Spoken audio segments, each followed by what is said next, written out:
ಅಹಮದಾಬಾದ್ ವಿಮಾನ ದುರಂತದಲ್ಲಿ ಸಾವಿನ ಸಂಖ್ಯೆ 297ಕ್ಕೆ ಏರಿಕೆಯಾಗಿದೆ. 229 ಪ್ರಯಾಣಿಕರು, ಪೈಲಟ್, ಸಿಬ್ಬಂದಿ ಸೇರಿ 12 ಜನ ಬಲಿಯಾಗಿದ್ದಾರೆ. ಪಿಜಿ ಹಾಸ್ಟೆಲ್ನಲ್ಲಿದ್ದ 56 ವಿದ್ಯಾರ್ಥಿಗಳು ಸಾವಿಗೀಡಾಗಿದ್ದಾರೆ.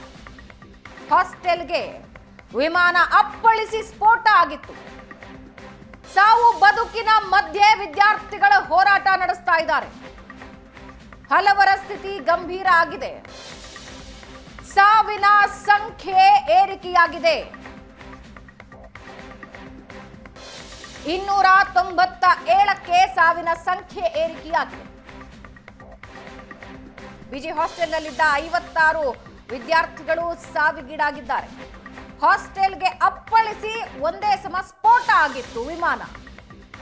ಹಲವು ವಿದ್ಯಾರ್ಥಿಗಳು ಸಾವು ಬದುಕಿನ ಮಧ್ಯೆ ಹೋರಾಟ ನಡೆಸ್ತಾ ಇದ್ದಾರೆ.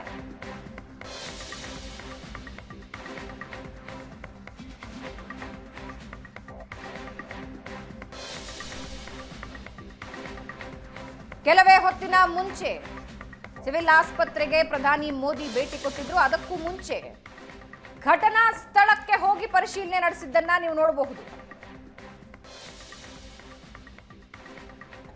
ಹಾಸ್ಟೆಲ್ನಲ್ಲಿದ್ದ ವಿದ್ಯಾರ್ಥಿಗಳಿಗೆ ಹಲವರಿಗೆ ಗಂಭೀರ ಗಾಯಗಳಾಗಿದ್ವು. ಅವರಿಗೆ ಚಿಕಿತ್ಸೆ ನೀಡಲಾಗ್ತಾ ಇತ್ತು.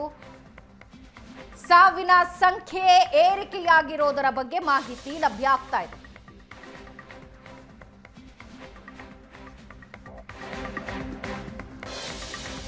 ಅಹಮದಾಬಾದ್ ವಿಮಾನ ದುರಂತ ಪ್ರಕರಣ ಇಲ್ಲಿವರೆಗೂ ವಿಮಾನದ ಬ್ಲಾಕ್ ಬಾಕ್ಸ್ ಪತ್ತೆಯಾಗಿಲ್ಲ. ನಿನ್ನೆ ಸಂಜೆಯಿಂದ ಬ್ಲಾಕ್ ಬಾಕ್ಸ್ಗಾಗಿ ಹುಡುಕಾಟ ನಡೆಸ್ತಾ ಇದ್ದಾರೆ. ಡಿಜಿಸಿಎ ಟೀಮ್ ಪೊಲೀಸರು ಹುಡುಕಾಟ ನಡೆಸ್ತಾ ಇದ್ದಾರೆ.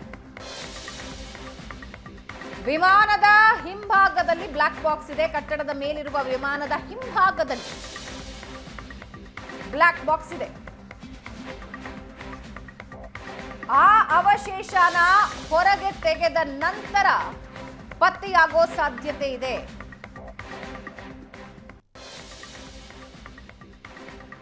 ಬ್ಲಾಕ್ ಬಾಕ್ಸ್ಗಾಗಿ ತೀವ್ರ ಹುಡುಕಾಟ ನಡೆಸ್ತಾ ಇದ್ದಾರೆ.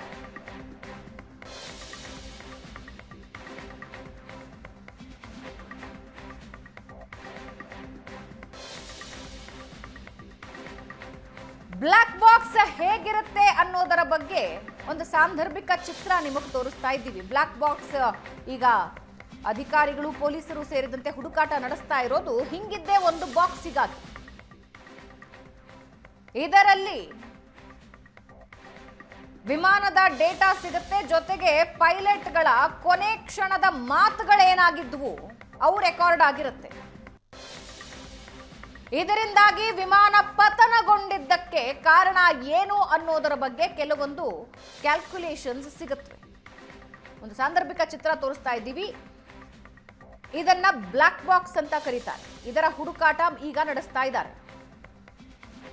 ಇದರಿಂದಾಗಿ ವಿಮಾನ ದುರಂತಕ್ಕೆ ಕಾರಣ ಏನು ಅನ್ನೋದರ ಬಗ್ಗೆ ಮಾಹಿತಿ ಸಿಗತ್ತೆ.